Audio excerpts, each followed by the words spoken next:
Hey everybody, welcome back to Wanderful Webinars. We are kicking off our January webinar series with a chat with our founder and safari expert, Susie. So we thought it'd be fun to just chat with Susie a little bit here since she's been operating a safari company for nearly 8 years now.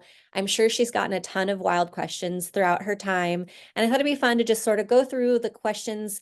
So if you ever have any questions, you can come back to this webinar and dive into all the interesting things that we have to talk about when it comes to safaring in Tanzania. So with Absolutely. that, yeah, I'll let Susie give a little intro here and then we'll get started. So you're absolutely right, Heather. Through the years, so 8 years of doing safaris now, you can imagine that there's the questions like, can I bring a blow dryer? Those kinds of things that come up over and over again that I've addressed to the point where, okay, now there needs to be a document that I put together. So everybody who comes on safari with me now gets a thing called a tour packet. And it is beautifully outlined in different sections, and each section has a topic, and then I answer all those redundant questions. But I thought it would be fun to pull out some of the ones that I get most often on this webinar and see if we can't address them. So the first one is, what is the best time of year to go on safari in Tanzania? Oh my gosh, that is one of my favorite questions. And my ready answer, my fast answer is, how fast can you pack your duffel, right? Tanzania is a year-round destination. There is literally no bad time to go to that country. As this graphic that you just put up illustrates beautifully, they don't have a winter, spring, fall, and summer. They have long and short rainy seasons, and then dry seasons and green seasons, right? So the difference in those, if you'll just, everybody can just look at the graphics, but that period of time from late December through the middle of March is what we call, that's the green season. So the lower right hand corner, it's the baby bloom. It's when that wildebeest, the great migration herd, they've made their way back down to the southern plains of the Serengeti, and in 3 weeks time they give birth to 400,000 babies. It has rained. All of Tanzania has sprung back to life. It looks like Ireland. It is a photographer's dream. And the beautiful part of it too is it's still a little rainy, mostly at night, which drives all of the throngs of tourists away. And so here you are in these parks, almost to yourself, babies coming out everywhere, green grass with gold lions, that you can photograph and hang on your wall in your living room on metal, if you want. They're that good of an image. And it's just a magical time to be in Tanzania. Late March, so keeping going, late March is really the long rainy season. Late March through April and May is their long rainy season. And so you can see from that image, the long rainy season image, that that's a major storm, right? Well, the thing is, people get scared away. All the tourism evaporates during long rainy season because everyone's afraid that it's going to be raining all the time. The Serengeti alone, that one park alone, is 12,000 square kilometers, right? So yes, it's going to be raining in the Serengeti almost every day of the year somewhere. But I promise you, that storm that you see in that picture wouldn't bother our safari. We'll just go around it. We'll just dodge it. There's other places in the park that are dry that you can go to.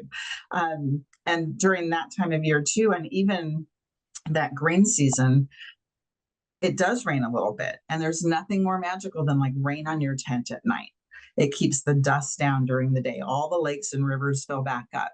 It's beautiful. Rain on a safari. Oh my gosh.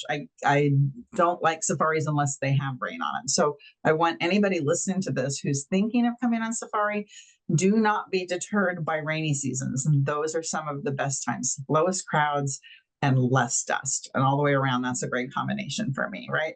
So then June through October is what they call drying season. So that long rainy season has come, everything sprung back to life, and now everything starts to dry out. And that's when the great migration herd starts to head north towards Kenya. They consume, there are 2 million animals. They trample and consume so much grass that they have to always be moving or they'll starve. So that time of year, they're making their way up to Kenya, to where the rains are coming through that part of Africa. And that's when they cross that river, the Mara River, where all the crocodiles come in. You've all seen it on, whatever documentaries you watch. And that is dry season. So all the grasses are also drying and dying. Most of the continent sends people to Africa to see that big five and the wildebeest crossing that river. That's the only place in the world you can see that, and only for about 6 weeks a year. And it's easier to spot the wildlife during that time of year because the grasses are low and all the animals tend to congregate around the shrinking water supply, the year-long water supplies that shrink down. And so that makes for easy animal sighting, right? So that combination of dry weather, the crossing, and the congregation of animals really brings people from all over the world to Tanzania at that time of year. Once you see that river crossing, it's something you'll never forget. Like, it's an indelible memory for everybody. So anyway, so that's drying season. And then what have we not done? Short rainy season, I guess. So short rainy season, I call tweener season. It's partly green. It's partly short dry grasses. It's just starting to, come back to life. The crowds disappear, and it's just a mixture. That the picture that I show there with the grass, it's part green and part gold. That's what it looks like during that time of year, but with no crowds. So it's this beautiful, quiet time in the parks. And that time of year is the perfect time to go to another park that gets overshadowed by the Serengeti all the time. That's the Tarangire National Park. And it is full of those baobab trees and the big elephant herds and this beautiful marsh area. It's gorgeous. And that's the time of year to go there, is during short rainy season. So anyway, I think I covered all of that. So the bottom line to back up is there's no bad time to go on safari. And if you come with me, I mean, come on, let's go pack our bags, right? It'll be fun. I promise. What's the Wow. next question? All right. Next question is, what should I pack for my safari / what kind of bag to even pack? Oh, yeah. Okay, so this is where we start, right? Somebody signs up for a safari and they're like, okay, now what do I do? And typically they'll send me a photograph of like the four-wheeled spinner bag or the big Samsonite hard-sided bag, and that's a hard no. So that's where we start, is educating people on what a duffel bag is, or a duffel bag with two wheels that are inline. Those are appropriate kinds of bags. So what I did to leave nothing to chance is I went ahead and made this tour packet, and I made a section on packing tips and tricks. I'm going to launch that, and then I'm going to grab control of the screen for a second here. So this is the packing tips and travel tricks. These are things that have kept me sane while I've been traveling. And we start off right off the bat with that example: no four-wheeled hard-sided bags. We want those duffels like we see pictured in this particular image. And then I go through, we're not going to go through this ad nauseum, but I go through what the weight limits are. We generally take a bush flight at least once while we're in the Serengeti, and those little planes are worried about the weight of your luggage. So it's a 50-pound combined total weight of your camera bag, your personal item, and your duffel. And so, but it's, the big airlines, it's 50 pounds a bag, right? But on safari, the lighter, the better. And so then what I like to tell people is, on safari, keep it simple. You don't need as much stuff as you think you do. It's not a beauty contest. We're not going out for luxurious dinners at night. It's comfortable, loose-fitting clothing that you can be in all day riding around in a safari truck. It is better if you keep the super bright colors away. I've never seen animals react to it, but I've also seen pictures of people taking pictures, and there's somebody in like a neon pink jacket that it just blows the whole picture because you're in this serene area and then somebody's in neon. So just safari colors, whites, khakis, olive color, even jeans are fine and that kind of a thing. But you only need really 2 or 3 bottoms, either shorts or long pants, and 4 or 5 tops. You want a fleece layer or a windbreaker and rain layer. So it's better to have both of those kinds of layering things and not need them than it is to need them and not have them. And they usually can roll up. Even a puffy jacket can fit in its own pocket, if you do it right. So it's better to have some of those layers. The mornings and the evenings, time around the campfire before dinner, it really cools off in the Serengeti and the parks of Tanzania during the mornings and the evenings. And then by 8 o'clock in the morning, you're in probably a t-shirt and shorts.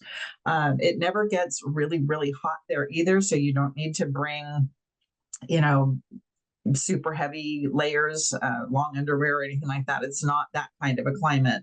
It's pretty moderate. So a hat and sunglasses are always needed.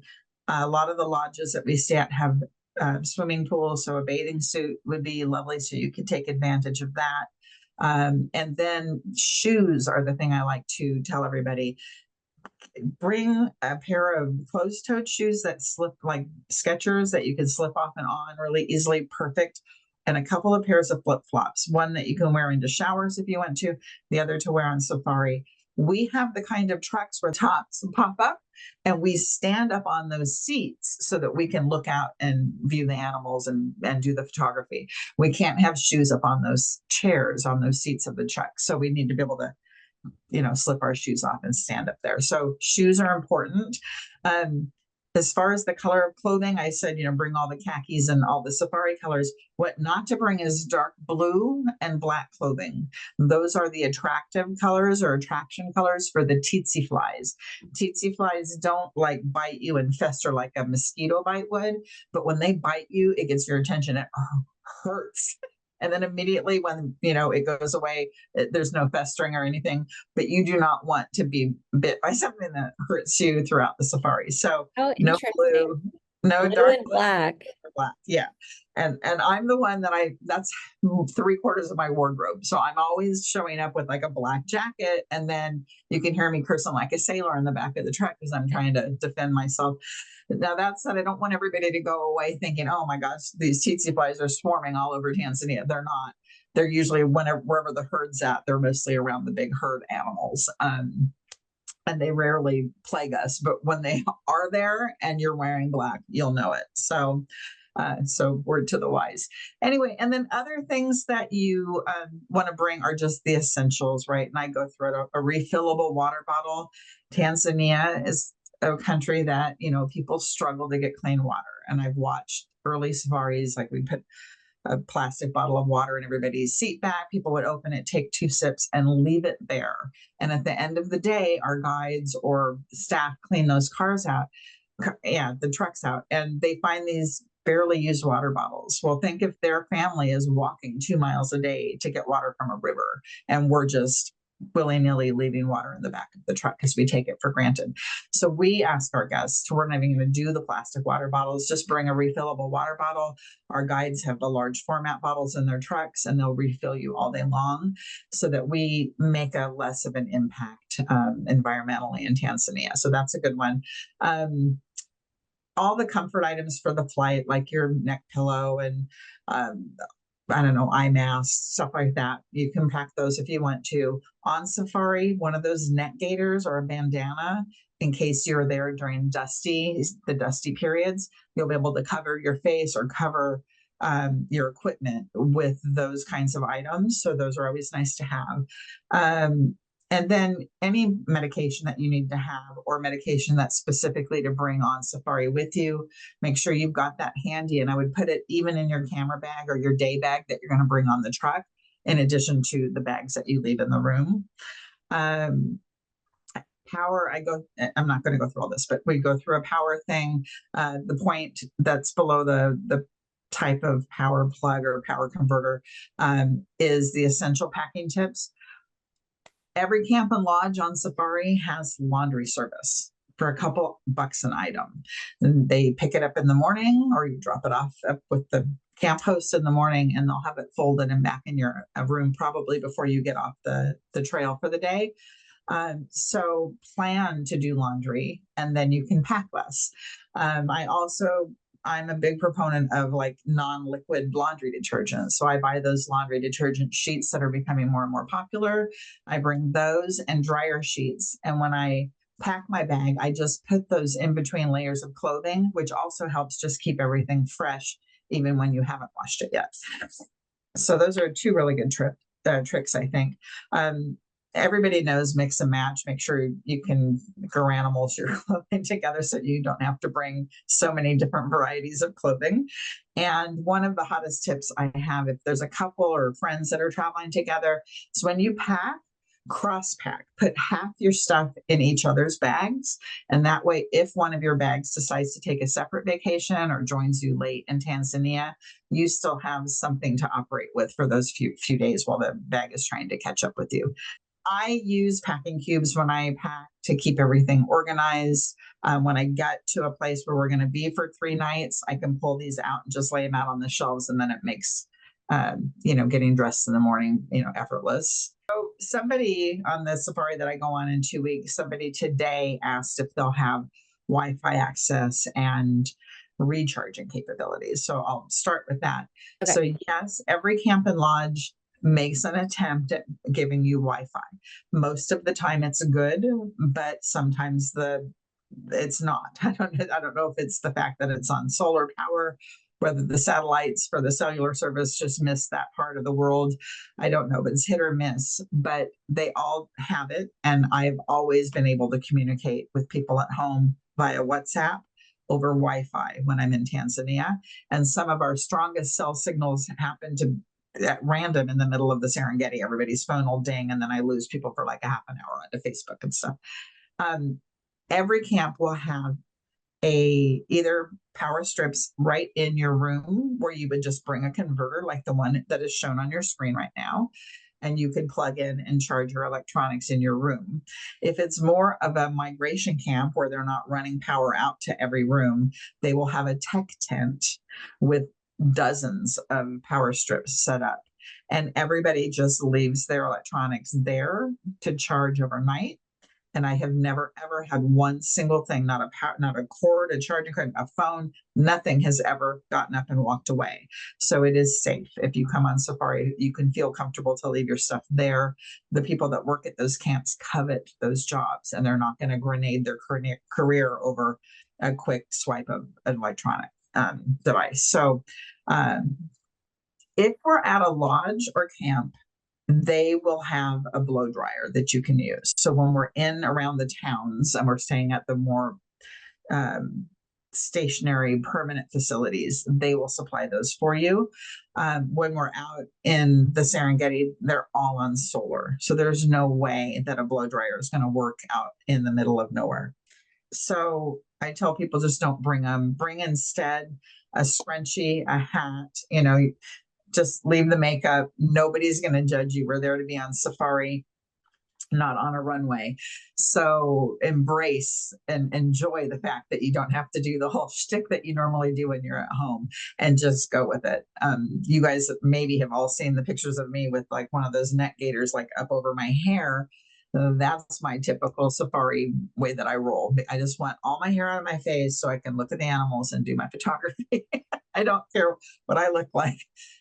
And sometimes it shows, I show people's pictures with my bright green bandana on, case in point. So anyway, so that's my 2 cents worth on blow dryers. Is just don't. If it's available, you can use it, but don't bring it. Anyway, I think you get the idea. This goes on and on about locks and other comfort items and things like that. And then I summarize at the end, the layering and slip-off shoes and all of that. That was awesome. Thank you, Susie. And for anyone watching, just know that you can access the packing tips and tricks on the blog on our website. So you just search the blog for packing and it should pop right up. Perfect. All right. Next question. Will I have access to Wi-Fi and charging facilities? I think you covered that in the last one, but if you want to just touch on it a little bit really quickly. I did, and the answer is yes, but it will be, it's not guaranteed. So don't come with a bunch of work going and promising your boss, I'm going to be on that call. You might be at a place where the Wi-Fi is not strong enough to do that. But the charging stations are at every camp, and then our trucks have a power strip in the front and back of every truck, so that even while we're out on the road, you can be charging your devices and stuff like that. So we do our best to keep you connected. I suggest, like I put in my notes, like try to not need those services. One of the most beautiful things about going on a cruise sometimes is you're in the middle of the ocean and you can't connect even if you wanted to. Safaris can be like that too. You are in the most beautiful natural setting in the world. And sometimes I think that people on their phones or people trying to communicate with the outside world kind of diminishes from being present in the moment and surrounded by nature. So I'm not saying I don't do it, but I'm saying I really minimize the amount of time that I spend connected to devices when I'm out there. Of course, if that's your device that you're doing your photography with, or that you are, I don't know, communicating between trucks, we use WhatsApp as our group, communication tool. You'll want your phone for sure charged to do that kind of stuff. But as far as like laptops and trying to access websites and stuff like that, you might be able to, but I wouldn't count on it. Don't promise the boss that you'll be on that call. Yeah. All right. All right. So the next question we've touched on a little bit because we talked about the different seasons and how much you love the rainy season. But a lot of people ask, what happens if it's raining during my safari? So there have been a couple of days, I think it's 15 or 16 safaris. I know that we had one evening drive. We'd come back for lunch and it started raining and we couldn't go on the drive that evening because it was too slippery. You just don't want to be stuck out there, right? So that was disruptive. But that's literally the only time that rain has really interfered. Oftentimes, the rains come in the late afternoon and overnight. It's rare for them to come in the middle of the day. And then, as I indicated earlier, if they do, if rains are in the area, they're often off in the distance and you can avoid them by just driving away from them. You can see forever out there. When it happens that you do get rained out, that's also, I just thought of a second time. We were in the central Serengeti one time and got back to the camp right as a rainstorm hit. And then Felix just texted everybody later that afternoon and said, it's still raining. Let's not go today. So there are 2 afternoons out of all the days that I've been on safari have been affected by rain. With that said, the next day you get up, there's again, no dust. Everything is green and vibrant and refreshed. And there's a little bit of fun mud bogging that you can do from time to time too, which is a blast. And then I've seen other safari companies get woefully stuck in the mud. And then Felix, who is like the superhero of the Serengeti, has his, I don't know, hip waders and some magic equipment. And he's pulled, I don't know, like 5 trucks out of the mud on safaris before. So he really is, he's so good at what he does. So all of that makes for a really fun safari. So I love the rain. I welcome it. I don't think that there's a period of time when you'll ever be like totally smothered by rain where you can't get out and do your safaris. So just anybody considering a rainy season or safari when there's rain possible, embrace it. And it just brings another whole character to life in the Serengeti when there's rain in the area. I love it. Embrace it. All Mhm. right. Next question. Is it safe to go on safari? So yes, it's very safe. Again, I think that picking the right safari company is the key, right? You get what you pay for. There are safari companies that charge a lot less than Wanderful Tanzania, and there's safari companies that charge twice what we charge. But to go with a company that's reputable, where your life is in the hands of those guides. So to have inexperienced guides is not beneficial, even if it saves you money. You want somebody who can not only be tracking animals and navigating wonky roads and rocks and hazards in the roadway, but also in complete control of their truck and understanding, I guess, things that might pop up that would be dangerous situations, even involving animals, right? Not every animal is calm and normal. But if you've got the guy that has the experience, the wildlife management background, and the decades of experience on the job, they can almost predict what those animals are going to do next. They can read the behavior.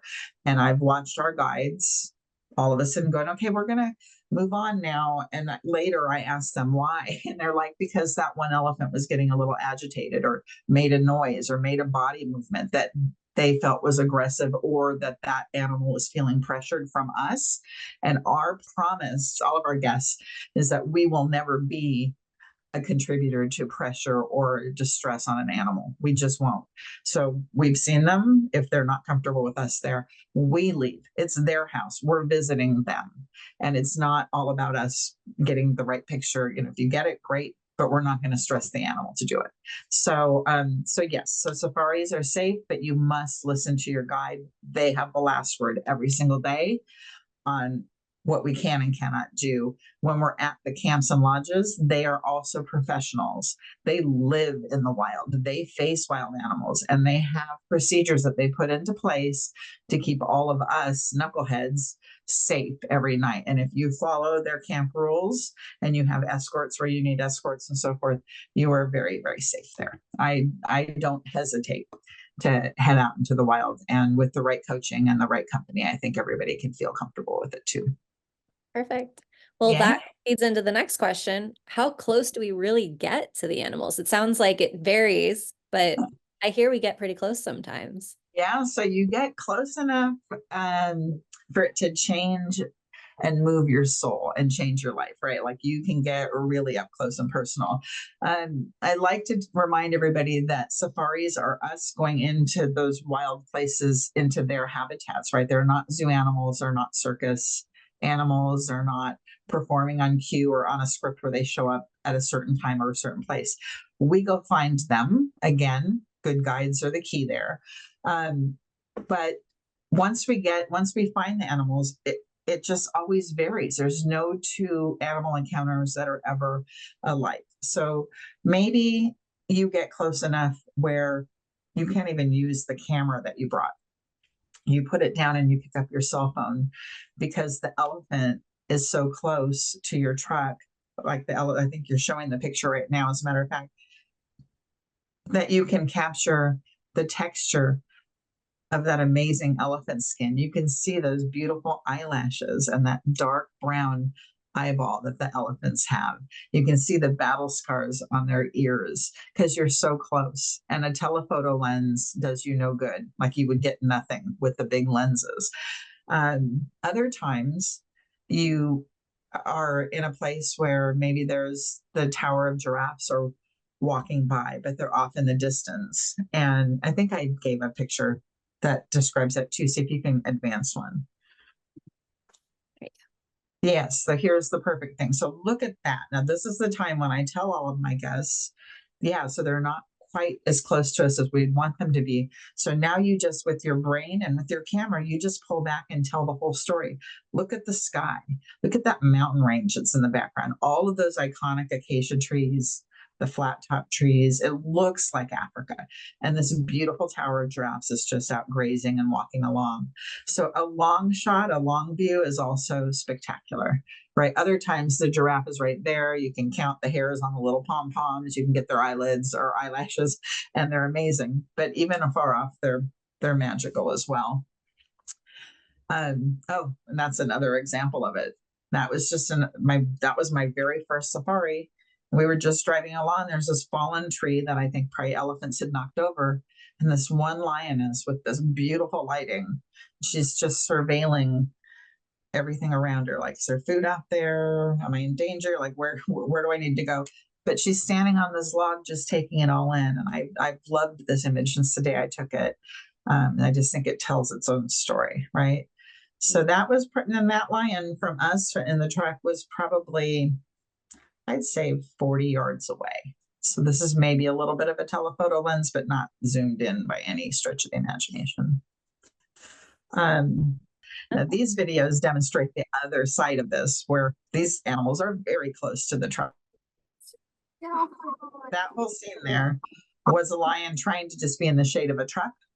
And then some hyenas snuck in, were trying to steal his kill that he had just off in the grasses over there. And so he gets up and goes around the other side of the truck and then just goes full speed ahead at those hyenas, and they just scatter.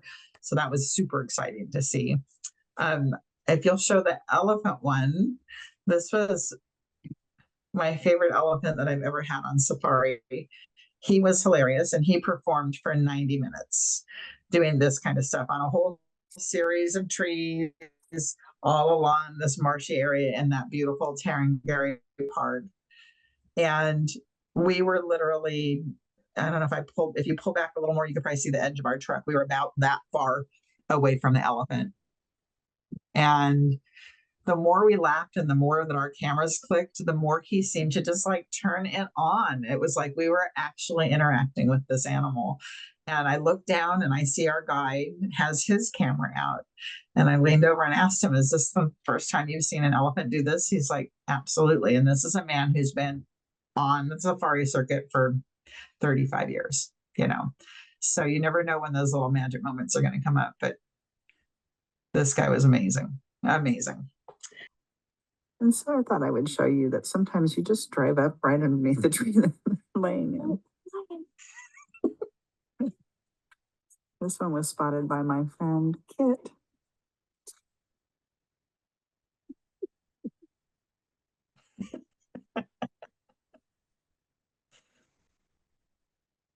Yeah.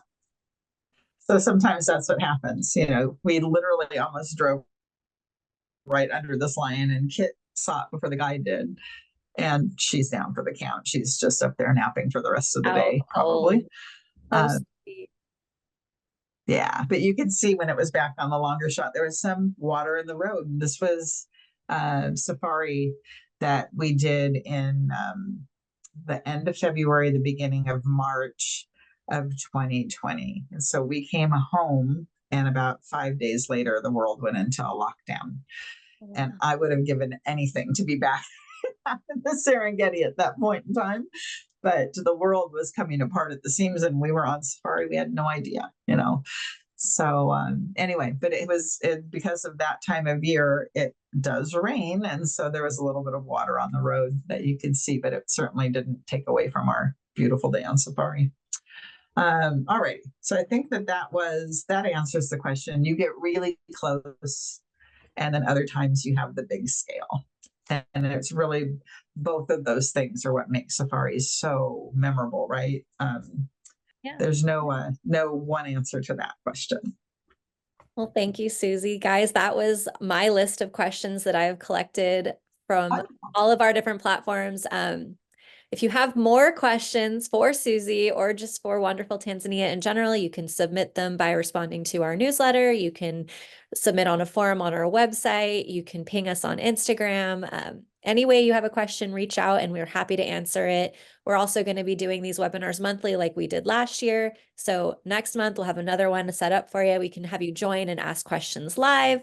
But thank you so much, Susie, for giving us your time and answering these questions. And that'll do it for this month's Wanderful webinar. I hope you all enjoyed it, and we'll see you next time. Thank you, Heather, and thank you, everybody. Talk to you soon.